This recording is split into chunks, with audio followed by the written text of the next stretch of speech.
देखो इधर, अब कल एक डायग्राम था और बिना डायग्राम का काम वैसे भी नहीं चलने वाला है।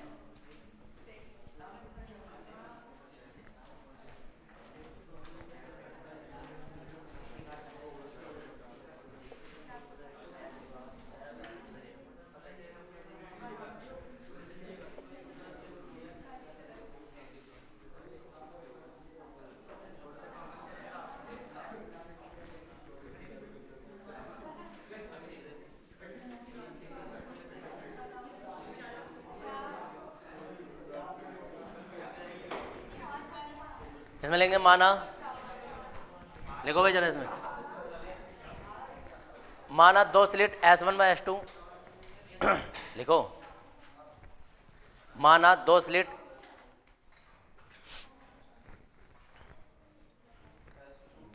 S1 व S2 जिनके बीच की दूरी d है, स्मॉल d,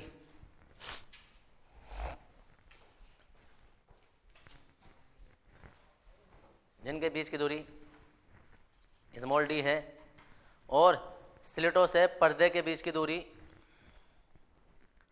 और स्लिटों से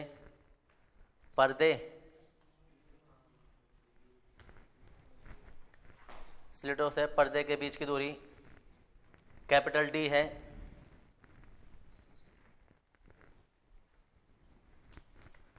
कैपिटल D है। इन स्लिटों से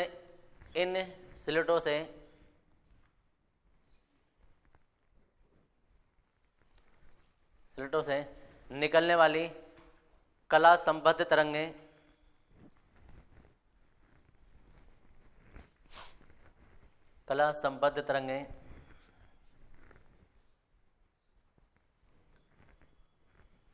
पर्दे के बिंदु P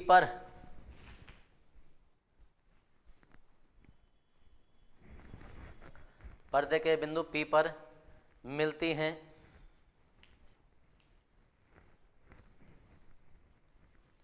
जहां फ्रिंजें बनती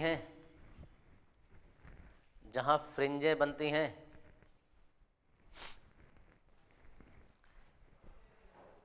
जिनकी स्थिति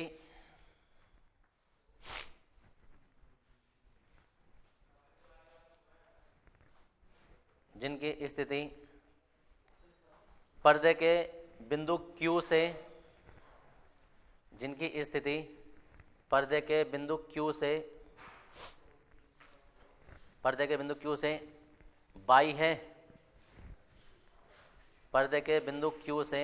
बाई है, स्मॉल बाई है भाई जी। अभी तक देखो स्मॉल बाई है तब, और तब जो है, अब इधर सुन लो बात, मैं क्या करने वाला हूं इसमें। एक किरण चल रही है, ये कौन सी ज़्यादा चलेगी, ऊपर वाली या नीचे वाली? नीचे वाली ज़्यादा चलेगी। तो जब नीचे वाली ज़्यादा चलेगी तो इनके पथ में अंतर आएगा। सोचो अगर ये 10 मीटर चली, ये 15 मीटर चली, तो कितनी ज़्यादा चली? कैसे पता चल रहा है? ज़्यादा वाली दूरी में से ये कम वाली दूरी घटाएंगे, यानी इस वाली में से S2P में से S1P घटाएंगे तो हमें पथ में अंतर मिल जाएगा, पथांतर। ये पथांतर ना कल बताया था मैंने, अगर पथांतर λ/2 का समगुणज है तो यहाँ दीप्त फ्रिंजें बनेंगी, और λ/2 का विषम गुणज है तो क्या? अदीप्त फ्रिंज बनेंगी, काली पट्टियाँ बनेंगी। समझ में आ रही है? तो यही दो स्थितियाँ निकालनी है। हेडिंग जो है वो तुम्हारा है फ्रिंज की स्थितियाँ, और स्थिति का मतलब है कि हम दीप्त फ्रिंज की स्थिति बताएंगे और अदीप्त की बताएंगे। समझ में आ रहा है? तो दीप्त की जब बताएंगे तो उसमें लिखेंगे दीप्त फ्रिंज के लिए ये जो पथांतर होगा, इसे कल हमने कुछ माना होगा, n माना, क्या माना है? मान लेना n। तो ये जो पथांतर है, ये पथांतर λ/2 का समगुणज रखेंगे एक बार, और एक बार विषम गुणज रखेंगे। तो हमें S2n का मान निकालना है, पथांतर। समझ गए? तो जब S2n का मान निकालना है तो ये वाला त्रिभुज ले लेंगे, तब त्रिभुज, अभी तक देखते रहो चुपके से, बाद में हो हिसाब लगाना जो भी है, देखते रहो।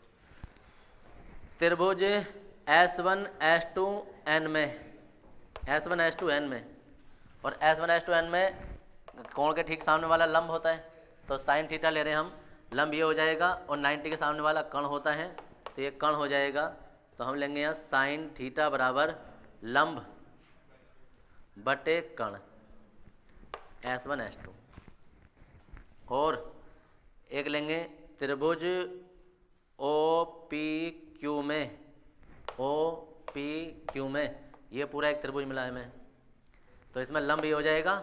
और अब क्या आधार लेंगे, क्योंकि हमें कर्ण तो पता नहीं है इसका कितना है, लंब पता है और इसका आधार पता है, तो हम कहेंगे त्रिभुज इसमें tan थीटा ले लेंगे, क्योंकि हमें ये इसमें इन दोनों के मान निकालने थे, इसमें इन दोनों के मान निकालने।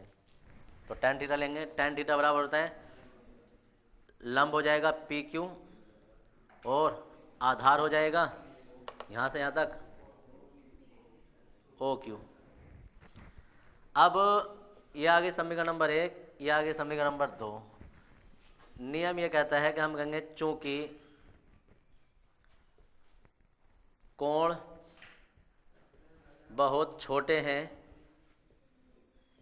ये थीटा जो है ना वो ज़्यादा बड़ा नहीं होता है, थोड़ा ही छोटा ही कोण होता है, कोण बहुत छोटे हैं, इसलिए tan थीटा बराबर भी थीटा लिया जाएगा और sin थीटा बराबर भी थीटा लिया जाएगा। अगर कोण छोटे होते हैं तो इनके आगे का थीटा थीटा ले लिया जाता है, इनका मान होता है ये, तो sin थीटा बराबर भी थीटा हो जाएगा और tan थीटा बराबर भी थीटा हो जाएगा। तो हम क्या लिख सकते हैं, देखो इन दोनों को, कि sin थीटा बराबर थीटा बराबर tan थीटा, यानी कि ये भी थीटा के और ये भी थीटा के, ऐसे कर दिया हमने कुल मिला के इन दोनों के मान बराबर कर दिया हमने, sin थीटा का मान और tan थीटा का मान आपस में बराबर कर दिया। बराबर कर दिया तो अब लगा दो, यहाँ आ जाएगा S2n upon S1 S2 sign का मान बराबर tan का मान लगा देंगे हम PQ अपॉन OQ, इनकी वैल्यू भी लगाओ। तो S2n बराबर कितना है हमारे पास, S2n तो पथांतर ही है, इसकी इधर तिरछी गुणा कर दो, S2n बराबर जो है वो PQ upon OQ into S1 S2। मान लगा दो, S2n बराबर जो है PQ का मान कितना है 22, OQ का मान कितना है D, S1 S2 का मान कितना है ये स्मॉल d। तो कुल मिला के S2n जो है ना ये पथांतर आ गया है, पथ में अंतर आ गया है, इतना पथ में अंतर, क्योंकि जितनी दूरी ये है इतनी दूरी यहाँ से यहाँ तक है, तो फालतू जो दूरी चली है पथांतर चली, तो हमने पथांतर निकाल लिया यार। पथांतर बराबर जो है ना तो by upon d into d आ गया, ये आई है समीकरण नंबर 3। अब यहाँ से हमारे पास दीप्त और अदीप्त फ्रिंज बनेंगी अगर हम पथांतर λ/2 का समगुणज लगा देंगे। देखो इधर पथांतर λ/2 का समगुणज लगा देंगे तो दीप्त फ्रिंज बनेंगी, और λ/2 का विषम गुणज लगा देंगे तो अदीप्त फ्रिंज बनेंगी। तो हमें पता चल जाएगा कि कितनी दूरी पर बनेंगी, मध्य बिंदु से कितनी ऊपर दीप्त फ्रिंज बनेंगी, कितनी दूर पर अदीप्त फ्रिंज बनेंगी। तो हमें ये दूरी और निकालनी है। तो कुल मिला के 3 इसे न मान के ना यहाँ से बाई के लिए सोल्व कर लो। बाई बराबर ऐसे सोल्व करो, तिरछी गुणा कर दो यहाँ से, तो बाई बराबर तुम्हें कुछ ऐसा नजर आएगा S2n इंटू डी ऊपर चला जाएगा, स्मॉल डी नीचे आ जाएगा, बस यही। बाई के लिए जब सोल्व करेंगे डी ऊपर स्मॉल डी नीचे, ये आ गई है समीकरण नंबर हमारे पास 3। हम कहेंगे स्थिति 1, विशेष स्थिति नहीं है, इसी के अंदर की स्थिति 1 है। दीप्त फ्रिंज के लिए, दीप्त फ्रिंज की या दीप्त फ्रिंज के लिए ही लिख दो, दीप्त फ्रिंज के लिए पथांतर, पथांतर क्या है S2n, पथांतर λ/2 का समगुणज होता है। अर्थात क्या बता रहे हैं हम बता रहे हैं कि S2n जो है वो λ/2 का समगुणज है, यानी कि ये इतना 2 से 2 बात की बात है वो काटना, जहां n बराबर 0, 1, 2, 3 ऐसा करके कुछ भी हो सकता है। लगा देंगे ये वाला मान समीकरण नंबर 3 से। देखो समीकरण 3 से हम ये वाला मान लगा रहे हैं, किसका, S2n की जगह ये वाला मान लगा देंगे तो y बराबर हमें कुछ मिलने वाला है, और y बराबर मिलेगा 2n lambda upon 2 into D upon D. 2 से 2 कैंसिल कर दो तो y बराबर n lambda d upon n lambda d upon D, ये आ जाता है। देखो यह है दीप्त फ्रिंज की स्थिति या दूरी, एक ही बात है, स्थिति है, दीप्त फ्रिंज की स्थिति है। लेकिन हम यहाँ ऐसे लिख देंगे एन वी फ्रिंज के लिए, क्योंकि अगर हम n बराबर 1 लगा दें तो पहली दीप्त फ्रिंज मिल जाएगी, n बराबर 2 लगा देंगे तो दूसरी दीप्त फ्रिंज मिलेगी, कुल मिला के इस सूत्र से दीप्त फ्रिंज आती रहेंगी। तो हम कहेंगे एन वी दीप्त फ्रिंज के लिए, एन वी दीप्त फ्रिंज के लिए बस इसी फॉर्मूले में हम बाई एन कर देंगे, इसी की जगह बाई की जगह बाई एन कर देंगे, बाकी n lambda d upon d रहेगा,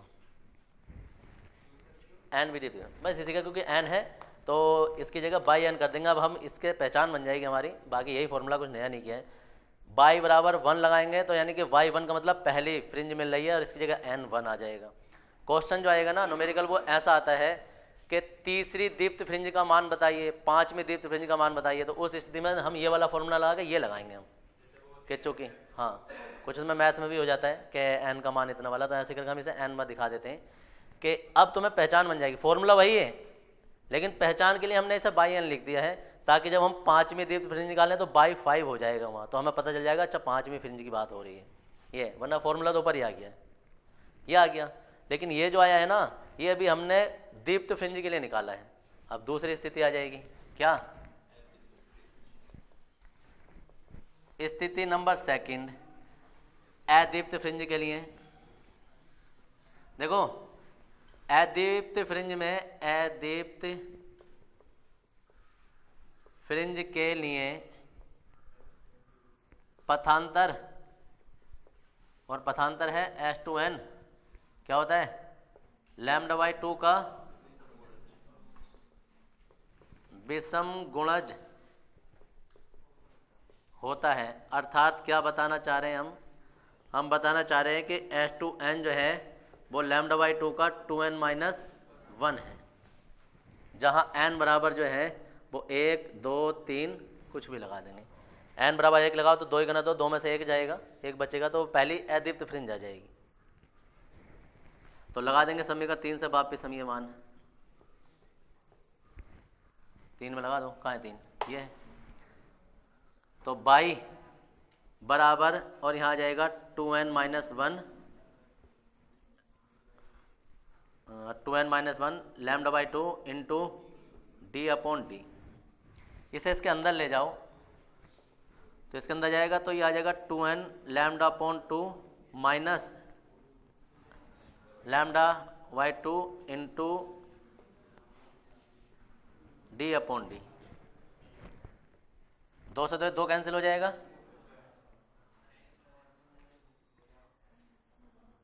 हाँ ठीक है। बाई बराबर, देखो बाई बराबर n lambda minus lambda by 2 है, ठीक है। क्यों इतना भारी बना रहे हैं यार, ऐसे रहने दो। सिंपल सा हमने पथांतर लगा दिया, यहीं रहने दो। ज़्यादा से ज़्यादा 2 को अंदर लेके चले आओ, वो 2 काट देगा तो भी तुम्हें परेशानी पड़ेगी, सीधे सीधा रहने दो, यही आ गया। अब देखो इधर जैसा हमने इसमें किया था ना, ये मान आ गया था। अब हम एन वी के लिए निकाल देंगे तो हम ये लिख देंगे पहले, ये है अदीप्त फ्रिंज की स्थिति है। अब एन वी के लिए निकालेंगे, एन वी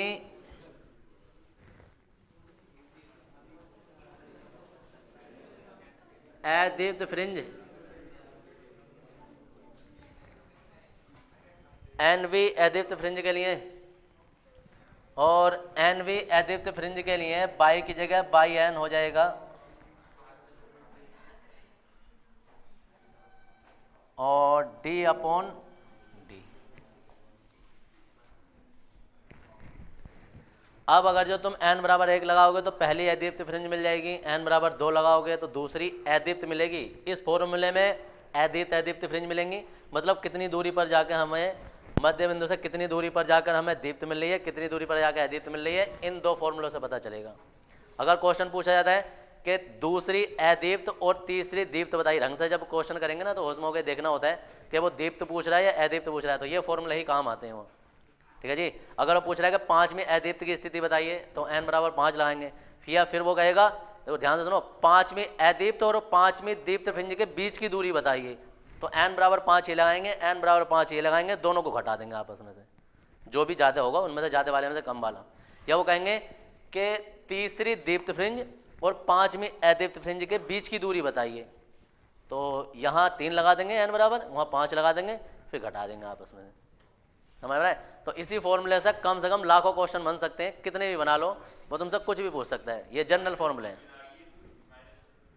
नहीं मैंने बोला था ज्यादा वाले में से कम वाला घटाएंगे, तो जब तुम इसका मान लगाओगे, इसका मान लगाओ, तुम्हें ये ना दिखेगा ज्यादा कौन सा है, दूरी माइनस कैसे आ जाएगी, उतारो इसे। अभी पूरा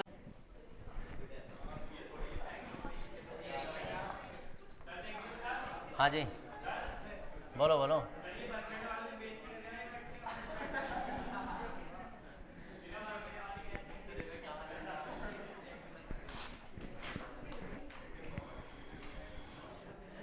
हेडिंग है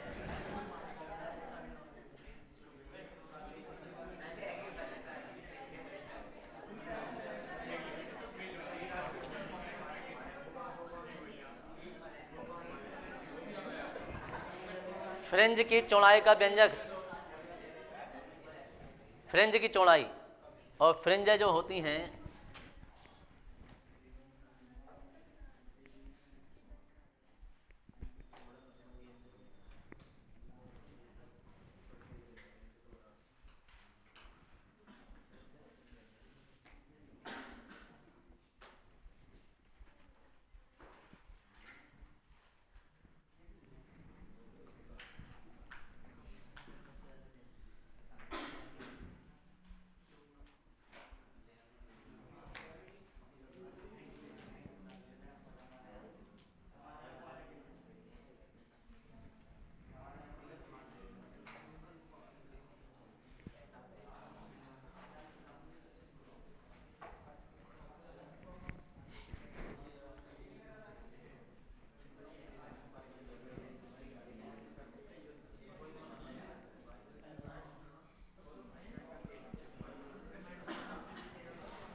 अब देखो भाई जरा, वो कह रहे फ्रिंज की चौड़ाई, और फ्रिंज की चौड़ाई जो है वो चाहे हम दीप्ति की निकाल दें या अदीप्ति की निकाल दें, किसी की भी निकाल दें। अब उसमें उल्टा होता है, ढंग से सुन लो क्या बता रहा हूं मैं। कोई कहे कि भाई ये जो है ये है अदीप्त फ्रिंज, अदीप्त फ्रिंज, और ये जो है ये है दीप्त फ्रिंज। अब समस्या ये है कि हमें इन फ्रिंज की चौड़ाई बतानी है, तो चौड़ाई सबकी बराबर होती है, चाहे तुम दीप्त की बता दो या अदीप्त की बता दो, सब एक समान होती हैं। तो अब सोचो कोई हमसे पूछेगा भाई दीप्त फ्रिंज की चौड़ाई बताओ, इस दीप्त फ्रिंज की चौड़ाई बताओ, तो दीप्त फ्रिंज की चौड़ाई यहाँ से यहाँ तक है, वो किन के बीच की दूरी है, अदीप्त के बीच की दूरी है, समझ गए।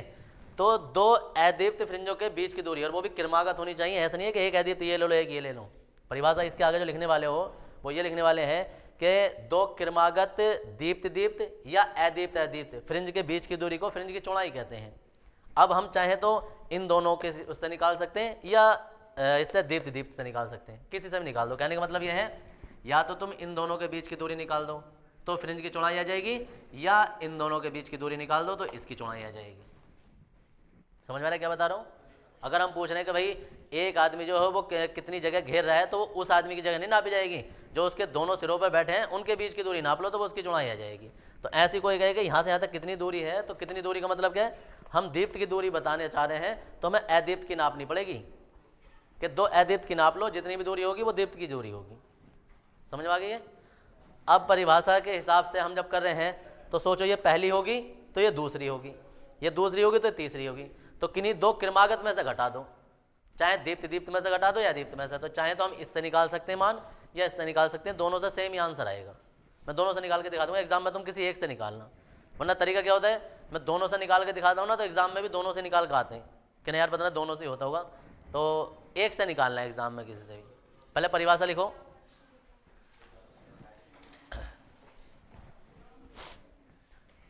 एग्जाम में देख लेना फ्रिंज की स्थिति पूछी है या चौड़ाई पूछी है।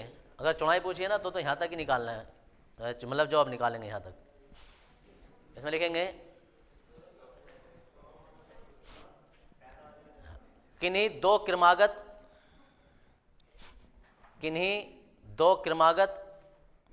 दीप्त दीप्त, किन्हीं दो क्रमागत दीप्त दीप्त या अदीप्त अदीप्त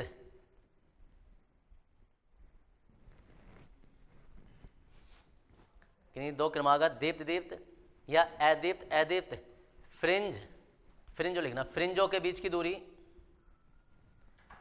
फ्रिंजों के बीच की दूरी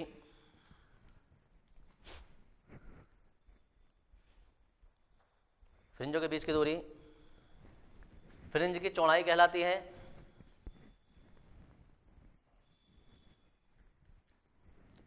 फ्रिंज की चौड़ाई कहलाती है। इसे बीटा से या ओमेगा से प्रदर्शित करते हैं, बीटा या ओमेगा।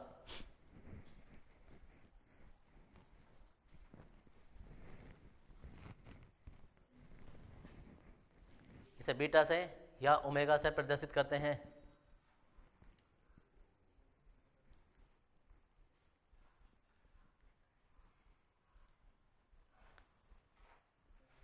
अब देखो इधर ये है, इसे भी हम लिख सकते हैं बीटा और इसे भी लिख सकते हैं हम। अब तुम्हारे लिए आसान जो होगा ना, अरे सुनो, दो क्रमागत दीप्त दीप्त से निकालते हैं। पहले हम देखो यहाँ से दो क्रमागत, तो हम कहेंगे पहली दीप्त फ्रिंज और पहली दीप्त फ्रिंज होगी ना वो बाई 1 हो जाएगी, यानी कि n बराबर जो है वो 1 हो जाएगा। तो यहाँ बाई 1 हो जाएगा, n की जगह 1 आ जाएगा, लैम्डा डी अपॉन डी हो जाएगा। फिर हम कहेंगे दूसरी दीप्त फ्रिंज, दूसरी दीप्त फ्रिंज होगी वो तो n बराबर 2 आ जाएगा उसकी जगह। तो यहाँ आ जाएगा बाई 2, यहाँ 2 lambda d upon D. Fringe की चौड़ाई निकालेंगे हम, तो हम कहेंगे फ्रिंज की जब चौड़ाई निकालेंगे तो चौड़ाई होती है बीटा, और बीटा बराबर दूसरी वाली में से पहली वाली घटा दो, बाद वाली में से पहली वाली घटा दो तो उनके बीच की दूरी आ जाएगी कि फ्रिंज कितनी चौड़ी है। लगा दो वैल्यू, तो बीटा बराबर जो है बाई 2 की वैल्यू है 2 lambda d upon D minus lambda d upon D. Common ले लो इसमें से लैम्डा डी अपॉन डी, तो क्या बचेगा 2 माइनस 1। कुल मिला के बीटा बराबर जो है वो लैम्डा डी अपॉन डी आ जाता है। ये फ्रिंज की चौड़ाई का व्यंजक है। अगर एग्जाम में आता है कि फ्रिंज की चौड़ाई का व्यंजक स्थापित कीजिए 3 नंबर में, तो तुम यहाँ तक तो करोगे ही करोगे, ये वाली स्थिति मत निकालना, यहाँ तक करो और उसमें फिर आगे को ये शुरू कर दोगे। और या करके, या दूसरा मेथड ये है कि ये हमने निकाली थी दीप्त फ्रिंज से, अदीप्त अदीप्त के देखो दो क्रमागत दीप्त फ्रिंज के बीच की दूरी निकाली है। दो क्रमागत मतलब दीप्त ये है दीप्त ये है, इनके बीच की दूरी फ्रिंज की चौड़ाई आ गई। या अब हम ऐसा कर रहे हैं कि हम इन दोनों के बीच की दूरी निकाल के देखें, पहली है दूसरी है, तो अदीप्त से निकाल दो तो भी आंसर यही आएगा। करूँ ये समझ में आ गया? देखो देखो हम कहेंगे पहली अदीप्त फ्रिंज, पहली अदीप्त फ्रिंज में n बराबर 1 आ जाएगा, तो यहाँ बाई 1 आ जाएगा। अब इसमें लगाएंगे अद्वितीय फ्रिंज वाली स्थिति में, तो 2 गुणा 1 माइनस 1 लैम्डा बाई 2 और डी अपॉन डी, 2 में से एक जाएगा, एक ही बचेगा, यानी कि lambda by 2 D upon D, ये अद्वितीय आ गई है। फिर हम कहेंगे दूसरी अद्वितीय फ्रिंज,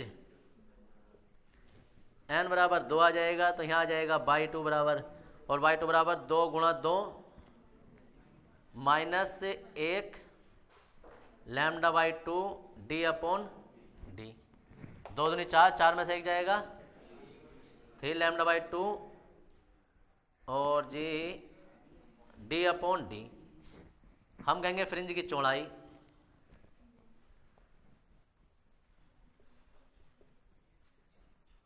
फ्रिंज की चौड़ाई बीटा बराबर जो है वो दूसरी वाली में से पहली वाली घटा दो, 2 क्रमागत है तो बाद वाली में से पहली वाली लगा दो वैल्यू उसकी, तो बीटा बराबर जो आ जाएगा, क्या आया है by 2, 3 lambda by 2 D upon D minus lambda by 2 D upon D. Common क्या चीज़ मिल रही है हमें, डी अपॉन डी, तो 3 लैम्डा भी कॉमन मिल रहा है, तो 3 बाई 2 माइनस 1/2, 1.5 में से आधा जाएगा, अरे ऐसा ना पता चलेगा नहीं, 2 में से 1 जाएगा तो 2,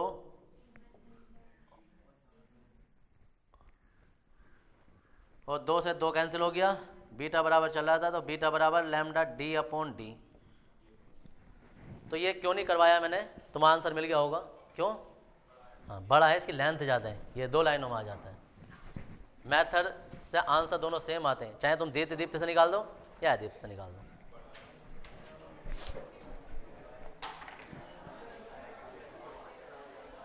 अगर मैं इस तरीके से करवाएंगे ना, पूरा आर्टिकल अभी हुआ नहीं है ये, इसके अभी तुम सोचोगे ये फ्रिंज की चौड़ाई आ गई है, पूरा आर्टिकल है, ये भी पूरा नहीं है। इससे आगे को अगर जो उसने पूछ लिया ना कि कोणीय फ्रिंज की चौड़ाई बताइए, कोणीय चौड़ाई,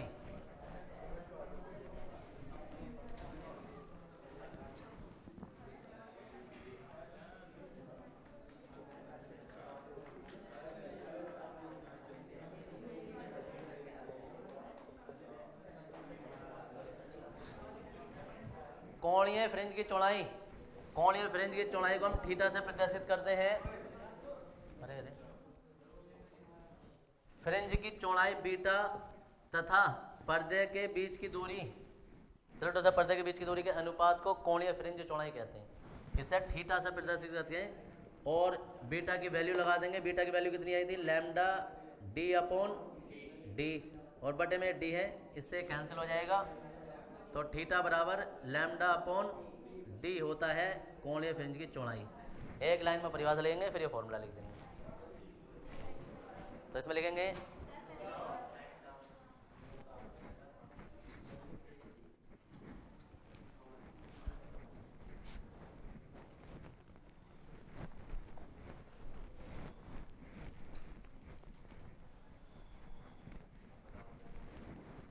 इसमें लेंगे फ्रिंज की चौड़ाई, फ्रिंज की चौड़ाई तथा फ्रिंज की चौड़ाई तथा स्लिटों से पर्दे के बीच की दूरी, स्लिटों से पर्दे के बीच की दूरी के अनुपात को कोणीय फ्रिंज की चौड़ाई कहते हैं, कोणीय फ्रिंज की चौड़ाई कहते हैं।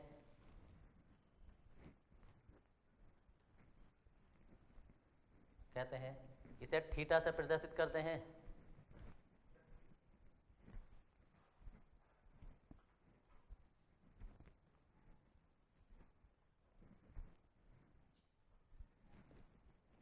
इसे थीटा से प्रदर्शित करते हैं।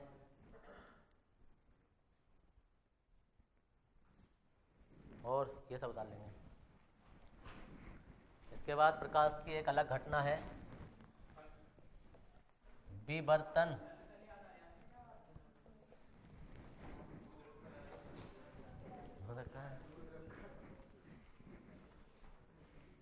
वो बोनी बना के रेडी कर रखी होगी, हैं जाते पीना शुरू करते बेचारे, बच्चों की बोनी आती है ना वो।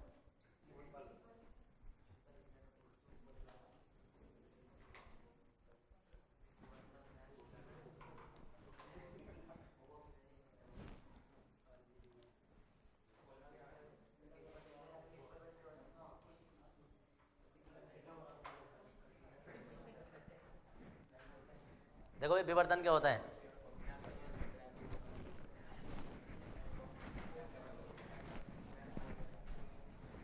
देखो कोई छिद्र है और पीछे कोई प्रकाश स्रोत है,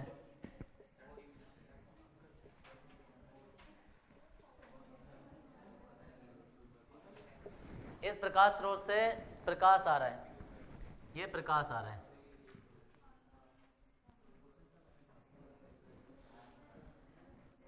अब होता क्या है कि जब छिद्र से प्रकाश निकलता है ना तो वो सीधा सीधा नहीं जाता है। कभी भी टॉर्च की तुम लाइट देखोगे तो अगर जो टॉर्च तुम्हारी ये है तो लाइट ऐसे नहीं जाती है, ऐसे जाती है, पता है, थोड़ी फैलते हुए आएगा को। तो क्या होता है कि किसी छिद्र या किसी अवरोध के कारण प्रकाश का अपने किनारों से मुड़ जाना, किनारों से मुड़ने की घटना को विवर्तन कहते हैं। किनारों से आंशिक रूप से मुड़ जाता है, पूरा नहीं मुड़ता कि गया और इधर को मुड़ गया, पूरा नहीं मुड़ता है, आंशिक मुड़ता है। आंशिक का मतलब थोड़ा सा। तो किसी अवरोध या किसी छिद्र के कारण प्रकाश का आंशिक रूप से मुड़ना, किनारों से मुड़ने की घटना को विवर्तन कहते हैं। और ये विवर्तन प्रकाश तरंगों में भी होता है और ध्वनि तरंगों में भी होता है। आपको क्या कैसा होता है तो याद रखना, जैसे कमरा है और एक हॉल है, कमरे के अंदर तुम बल्ब जलाओ और हॉल में ऑटोमेटिक रोशनी हो जाएगी, उसके अंदर की वस्तु दिखाई देने लगेंगी। हॉल में कोई बल्ब नहीं जल रहा है, समझ रहे हो, हॉल में कोई बल्ब नहीं जल रहा है, कमरे के अंदर बल्ब जल रहा है। तो जैसे कमरे में हम स्विच ऑन करेंगे, कमरे कमरे में रोशनी है ना, तो बाहर भी रोशनी आ जाती है हल्की सी। या सोचो यहाँ हम अगर जो बल्ब ये बंद भी कर दें तो भी सूर्य के प्रकाश के कारण हमें यहाँ दिखाई देने लगेगा। तो होता क्या है कि प्रकाश जो होता है ना वो किनारों पे से, छिद्र में से होगा कहीं ना कहीं से आ ही जाता है। दूसरी बात ध्वनि तरंगों में भी होता है। ध्वनि तरंगों में क्या होता है कि किसी एक कमरे में कोई लाउड स्पीकर या कोई गाने वाना बज रहा है, दूसरे कमरे में भी आवाज जाती है। तो ध्वनि तरंगें क्या है, दरवाजे में से निकली, मुड़ी और दूसरे दरवाजे में को बढ़ गई, क्या हो गई है, वो किनारे पर से मुड़ रही है। तो किसी छिद्र से, वो भी दरवाजा भी एक छिद्र ही है, तो किसी किनारे पे से, किसी छिद्र में से, कहीं से भी लोग कान लगा के सुनते हैं, दीवारों में से, दीवारों में से आवाज नहीं आती है, किनारों पे से आती है, समझ गए। फिलहाल दीवारों के कान होते हैं, दीवारों के कान होते हैं। देखो अभी तुम उसमें जाओगे ना, अरे सुनो इधर, पहले क्या होता था ना, पहले राजा महाराजा ना इस साइंटिफिक तरीके को, इसी विवर्तन की घटना को ना रियल लाइफ में यूज करते थे। वो दीवारों को इस विशेष प्रकार से, उस टाइम के आर्किटेक्चर, जितने भी आर्किटेक्चर होते थे ना, वो अपना आप में खुद ही साइंटिस्ट होते थे। क्या कहते हैं ना, दीवार कोलों के कान होते हैं, तो वो कोई झूठी घटना नहीं है, वो रियल में है। तुम किसी लाल किले में या कुछ ऐसे जो किले हैं ना बड़े बड़े, तुम में जाओगे ना तो कोई बताएगा तुम्हें, जो टूरिस्ट होंगे ना वो कहेंगे देखो इस कोने में बोलो, उस कोने में आवाज आएगी, समझ गए। तो वो कुछ इस तरीके के विशेष प्रकार की दीवारें बनाई जाती हैं कि अंदर ही अंदर खोखली हो या जैसे भी हो, इधर बोलोगे तो घूम घाम के वो उधर आवाज जा रही होगी। सोचो क्या अजीब तरीका होगा। यहाँ इस टाइम तो बनना नहीं आता, बिना मशीन के या बिना किसी बाहर के ध्वनि तरंगे जानी मुश्किल है, उन्होंने दीवार दीवार में तरंगे भेज दी, ये होता है। और बहुत कमाल लगता है, पूरी साफ साफ आवाज जाती है वहां को, तुम इधर बोलोगे दूसरी साइड को काफी दूर जाके होता है वो कोना दूसरा, उस कोने में ऐसी आवाज जाएगी जैसे वो कान में कह रहा है। बहुत बार सुना है, और आगरा के लाल किले में भी है ऐसा, और शायद दिल्ली के लाल किले में भी पता नहीं है शायद ऐसा। तो पहले राजा महाराजा एक दूसरे की बातें सुनने के लिए है कि क्या क्या हमारे खिलाफ कोई षड्यंत्र तो नहीं चल रहा है, कोई वैसे कोई ऐसी गतिविधि तो नहीं चल रही है जिससे कि राज्य को हानि हो या कुछ भी हो। तो इस तरीके की दीवारें, इस तरीके के महल बनाते थे। या कोई अतिथि आया, वो हमारे महल में रुका आके क्या बातें कर रहा है, तो वो दीवार कोलों के कान बना देते थे, उसे विशेष तरीके के महल उसमें रोकते थे, उसकी सारी बातें सुनते रहते थे। तो ये चीजें होती हैं, और ये सारी चीजें विवर्तन की घटनाएं हैं। ध्वनि तरंगें भी मुड़ती हैं, प्रकाश तरंगें भी मुड़ती हैं। लिखेंगे परिभाषा इसकी, चित्र बाद में बनाना।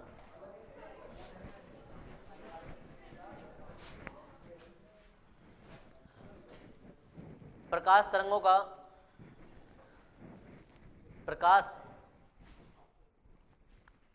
का किसी छिद्र या अवरोध के कारण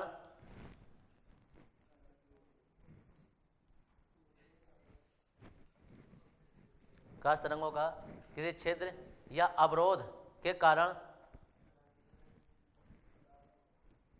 अवरोध के कारण आंशिक रूप से, अवरोध के कारण आंशिक रूप से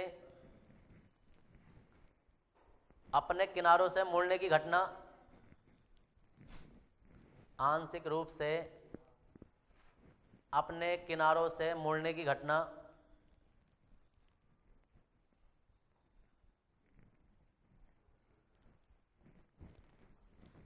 मुड़ने की घटना विवर्तन कहलाती है।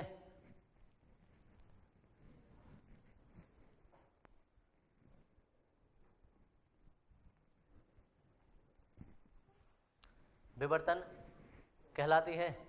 समझ रहे हैं? प्रकाश की 5 घटनाएं होती हैं, परावर्तन, अपवर्तन, व्यतिकरण, विवर्तन और ध्रुवण। विवर्तन अभी पढ़ लें, ध्रुवण इसके बाद में आएगा। अभी व्यतिकरण हमने पढ़ लिया है, ठीक है जी। तो अरे पहले उदाहरण लिखेंगे। उदाहरण, यदि यदि किसी कमरे में, यदि किसी कमरे में बल्ब जलाया जाए, किसी कमरे में बल्ब जलाया जाए तो हॉल में रखी वस्तुएं, तो हॉल में रखी वस्तुएं भी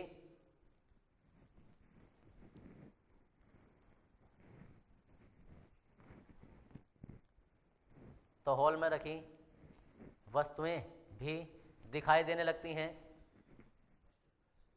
स्पष्ट नहीं दिखती हैं, बस अंदाजा होता है कि कुछ है। ऐसा तो मैं फिर आदमी अपने जगह एक ही बल्ब जला देकर पूरे मोहल्ले में, थोड़ी थोड़ी दिखाई देती हैं। हाँ देखो कितनी अच्छी बात बताइए। तो हमारे आगे साइंटिस्ट आदमी है, क्वालिटी पर डिपेंड करता है। चल गया था। हाँ, दिखाई देने लगती हैं क्योंकि क्योंकि प्रकाश तरंगें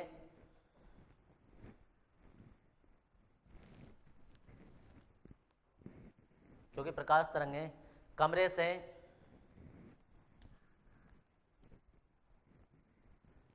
से दरवाजे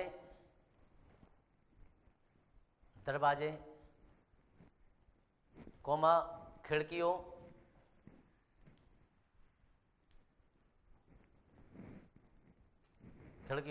कोमा वेंटिलेटर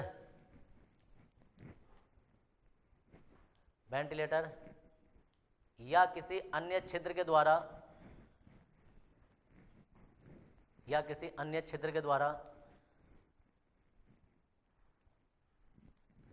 आंशिक रूप से मुड़कर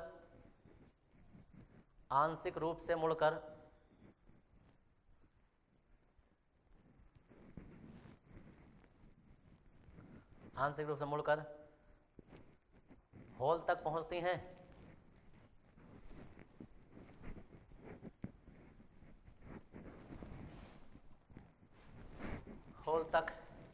हैं।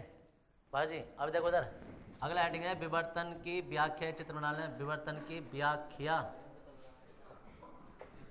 ये चित्र बनाओ और विवर्तन की व्याख्या में दोबारा से चित्र बनेगा एक बड़ा सा।